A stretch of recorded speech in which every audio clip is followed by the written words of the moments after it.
আমি আমাদের চোখের পানি তাদের কোনো প্রয়োজন নাই, আমাদের মায়া কান্নার গাজাবাসীর কোনো প্রয়োজন নাই।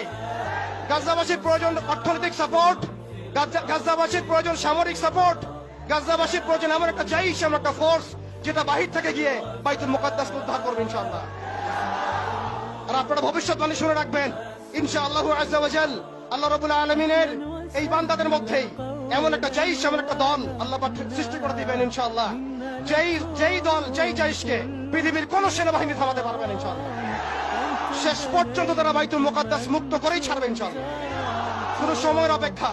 তারা আমাদেরকে অপশন দিয়েছে, হয় আমাদের দাস হও না হলে মরো।